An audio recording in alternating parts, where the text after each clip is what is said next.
Hey, what's up, YouTube? So today marks five months post-op. Exactly. So I saw my doctor. What was it? Was it last week? Yeah, last week.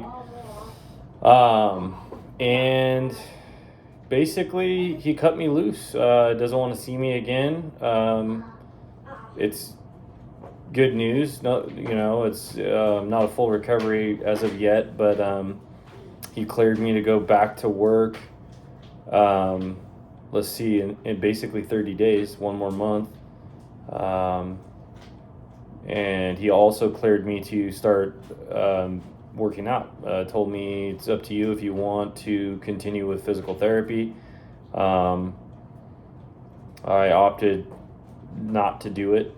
Just basically strength training very lightly and gradually was the game plan that my doctor and I had talked about with my last post-op visit. So basically he said that I can each time I go to the gym, go up 5 to 10 pound increments as pain allows. And as far as like boxing and Muay Thai, 6 months I can. He said you could basically resume all that at 6 months. I'll probably just hit the double end bag just because there's not a lot of resistance there, and just kind of get my technique down again, and then from there maybe wait till 10 months before I really start. Maybe 8 to 10 months, I don't know. We'll see how it goes, how I feel. I just feel like the longer you wait with certain strikes, like, punching a heavy bag is definitely hard on the tendon and all that. But, I mean, he said you could start at 6 months. So I figured I'd just be a little on the conservative side and wait till about 8 to 10 months before I start hitting like a heavy bag or light sparring, anything of that nature, holding pads for people. Other than that, last week was my first week back in the gym, like officially back in the gym, and that was really awesome. Basically, I'm logging everything on, on a little like journal or what have you, just so I can reference each week. Okay, last week when I was doing, bench press, where was I at? What was I pushing? That way I could slowly, incrementally, increase volume and weight, mainly weight, and not get hurt or re-injure. So basically, the doctor said, yeah, you can start strengthening, training again, and basically there's no restrictions. So as long as you do it slowly and gradually. So first week, basically I was doing everything I was doing in PT, but I gave each, like, they basically had like a full body workout 2 times a week. And basically I resumed my weight training the way that I would do it. Like, for instance, hypothetically, just Monday would be chest day, Tuesday would be back, Wednesday would be legs, Thursday would be shoulders, and then rest Friday, and then Saturday would be an arm day, and then again rest on Sunday. So I've been doing that, and then just basically wherever I was in physical therapy, I just added maybe another 5 to 10 pounds. And each week, like I said, I'll go up 5 to 10 pounds as pain permits. So I will send you guys, shoot some videos and send them out of me, in the gym, and just kind of show you like what kind of weight I'm pushing. I mean, it's nothing too crazy. I'm mainly just focusing on the machines at the gym because, like, I could right off the bat probably just do a 30-pound dumbbell bench press, but getting them up is definitely could be a situation where you don't want to aggravate that tendon. So I'm just trying to be super smart about it and slow. It's not a race for me. I'm just taking my time. But yeah, it feels great. One thing I wanted to talk about. One of my subscribers is a few months behind me with his surgery as well, the biceps tenodesis. He was a little concerned, asked me questions in regards to like the contour, the shape of the bicep. I got a long sleeve on right now, but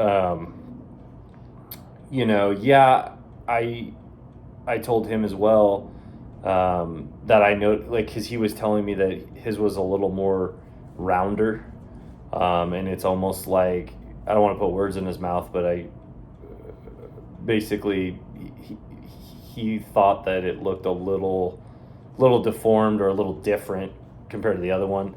So I've done a lot of research on this. Reddit, all the online forums that I can get my hands on, and I've been pretty much researching it, reading all these forums on the surgery since before the surgery, and after the surgery all the more so. And yeah, some people have no change to their bicep shape. Other people, it hangs a little lower. There can be various different deformities that can occur. So I definitely noticed basically my bicep hangs a little bit lower. Like, you can't really tell unless you're really studying it, but it's just slight. I'll have to show you in another video. I'm going to do an arm workout this Saturday, so today's Wednesday, I believe. Yeah. And I'll show you. I don't even think you can really tell. But my doctor basically, because I was concerned about it, at least wanted to know what his thoughts were, because I mean, obviously it was attached, lest it would be hanging down. So he just told me that, from my perspective, it looks great. Yet he said, when they tension the bicep, so, well, I could probably show you.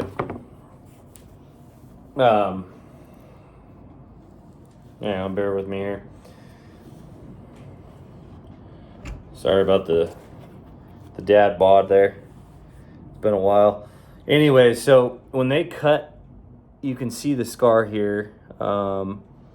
They go in through the portals up here and on the side. You can't really tell because I got the tattoos there. I think that was a portal there. And they'll go in there and kind of clean up the slap tear, labral tear, whatever it is. And then if they're going to perform the biceps tenodesis, don't quote me, I'm not a doctor.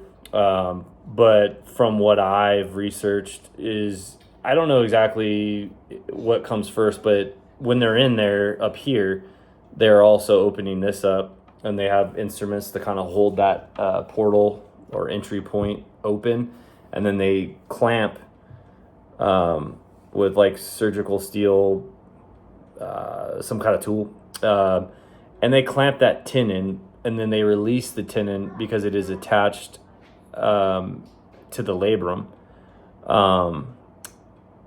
And then they get rid of the labrum and that part of the tendon, and then here they release it here, and then it is caught by that tool that I was trying to convey to you guys earlier. And at that point, then they basically suture it, drill it, tap it back into the humerus. It was never in there to begin with, but it's a very innovative procedure, I think, especially for guys that like have a ruptured long head bicep tendon. So it restores that function back to the shoulder and bicep. But yeah, as far as the way it looks, I can't even really tell, on the phone. But when I'm looking at my bicep, it's like this one goes up into the shoulder. Okay, so I don't know if you could tell that. This one is a little different now because it's no longer attached up here, it's attached down here. But I could really care less. I don't care about what it looks like to a certain extent. You know, I've seen some of the Popeye deformity when that tendon goes, it just hangs down into the elbow, the crook of the arm there, and it's quite the deformity. However, coming up on 10 minutes here, so I got to wrap this video up. I just want to be able to hold down a job, pick up this little child, and just the basics, essentials of day-to-day living. But yeah, I'll make more videos, guys. If you're going through it, definitely hang in there. Follow your doctor, your PT. It's gonna get better. From what I've heard, this one takes 10 months to 12 months, a full year to really get your strength back and to not even be cognizant of it anymore. So if you guys are, less than 5 months, you got a ways to go. So just exercise a little bit of patience and some follow through, and you guys are going to be just fine, in my personal opinion. And I'll keep making some more videos out there, or for all you guys out there. And God bless. Take care and good luck. All right.